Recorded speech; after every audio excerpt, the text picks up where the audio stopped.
Field nights became the classroom. Silence, patterns of light, and physical sensations trained participants to turn adrenaline into accuracy and error into method. Welcome to the channel, My UFO Encounters. All the stories are based on real events, my field experiences, travels, and late-night studies, observations, and conversations with these beings from other planets. I'm fulfilling their request to bring the knowledge gained from all these years of conversations to all humanity. To this end, I create stories with guidance and knowledge from them. Welcome to this universe. Before we begin, write in the comments where you're watching from and what you believe about extraterrestrial contact. Every field night began long before darkness fell. People arrived while the horizon still glowed, carrying blankets, notebooks, thermoses, and the quiet anticipation of another attempt. There was no promise of what would unfold, but the ritual itself was the curriculum. By setting foot on open ground, participants were committing to hours of patience, discipline, and attention to detail. Pre-briefs were simple but consistent. Weather conditions reviewed, satellite passes noted, aircraft corridors checked, compasses aligned. Watches were synchronized down to the second. A short breathing pattern settled the group. Slow inhales, longer exhales, repeated until the body understood that adrenaline would have to wait. Then silence spread like a cloth, wrapping the group in readiness. Fieldcraft meant protecting perception. No phones, no chatter, no caffeine that could mimic the jitter of surprise. Red filtered lights shielded night vision.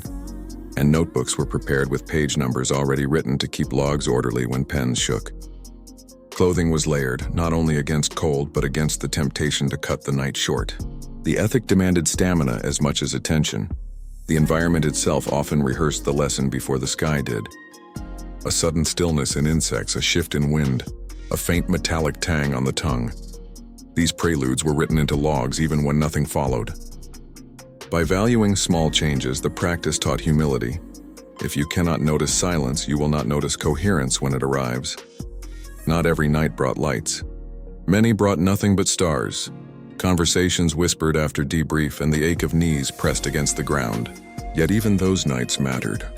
They built the habit of showing up without demand. They taught participants to write honestly about absence instead of inventing presence.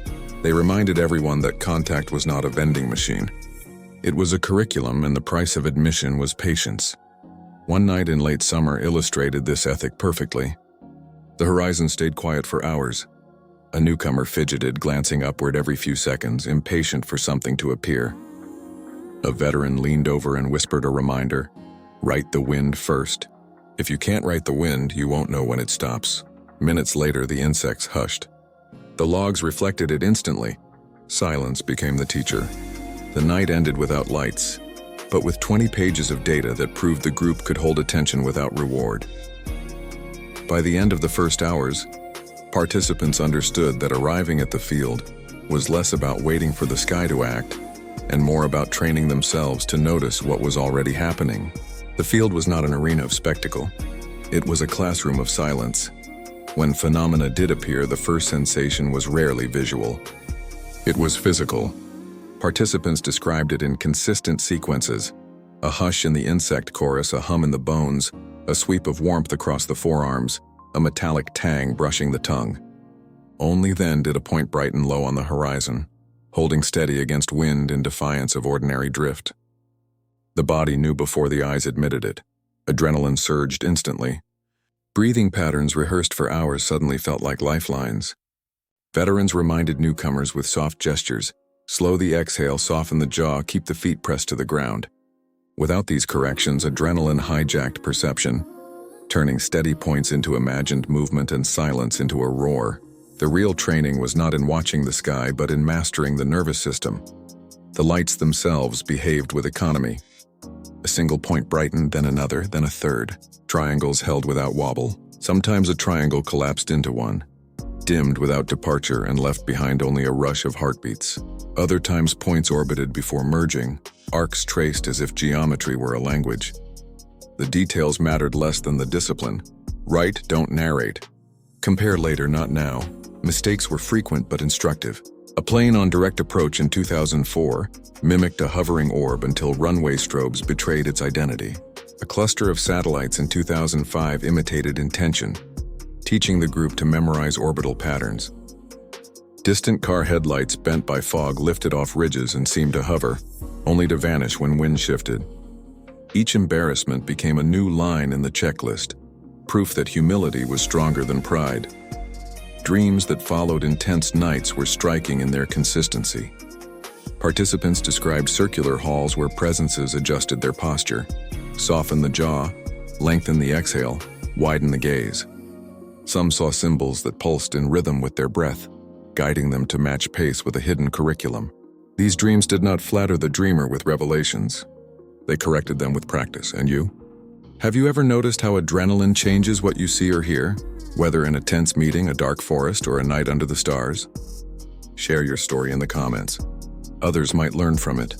The culture of field nights grew around these lessons. Guides modeled patience, not control. Authority meant distributing authority, showing others how to carry the method so no one became irreplaceable. Anonymity was preserved as hygiene, protecting the practice from spectacle. There were no names, no maps, no heroes, only breath, silence, and writing. By 2005, the field had become less a stage for wonders and more a forge for discipline.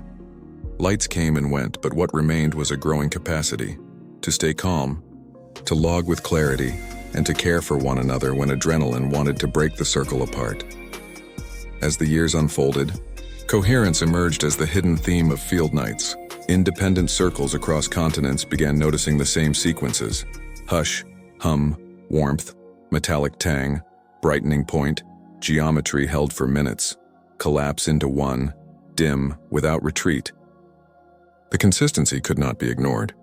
Logs compared weeks later aligned in timings, headings, and sensations with uncanny similarity. The phenomenon did not escalate into spectacle. It refined itself into repetition. The lesson was clear. Humanity was not being dazzled. It was being trained. Each repetition was a test of capacity. Could people stay steady through ambiguity?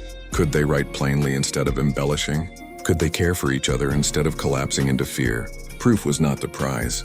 Capacity was dreams during this era became less symbolic and more practical. Participants described presences rehearsing drills, balance under sudden brightness, steadiness when ground seemed to tilt, patience when silence stretched. The dreams mirrored the nights, structured, repetitive, corrective. People woke not with visions of destiny, but with muscle memory that seemed to have been installed overnight. Communities outside the circles began noticing side effects. Families became calmer, conflicts shorter, children more attentive. Teachers reported that students who practiced logging were better at describing feelings without exaggeration. Workplaces observed that participants carried quiet confidence into stressful meetings. The field, it turned out, was training more than watchers. It was shaping citizens. Quick pause. Do you think the purpose of contact might be less about proof and more about preparing humanity to live differently? Leave your thoughts in the comments and follow the channel for more. Field errors continued to teach. In 2007, a cluster of drones, still uncommon, produced hovering lights that fooled a group until mechanical hums gave them away. That mistake became a sound library module. Catalog ordinary noises so adrenaline cannot claim them. In 2008, a fog inversion bent headlights into floating orbs. Within weeks, a new checklist item instructed participants to note ground conditions hourly. Failures were not shameful. They were curriculum. Auditing practices matured. Logs were anonymized, stripped of personal details, and compared across regions. Teams flagged inconsistencies, corrected embellishments, and rewarded plain language. The point was never to prove to outsiders, but to maintain internal hygiene, ensuring the practice remained clean enough to keep learning. By 2009, the culture had discovered its true subject.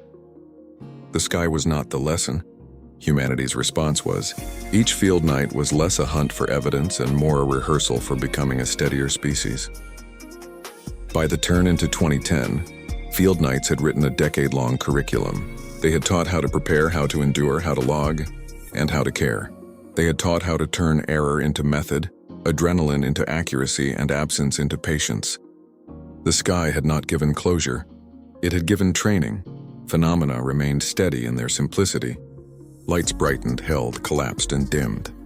Preludes repeated faithfully. Dreams rehearsed posture and breath.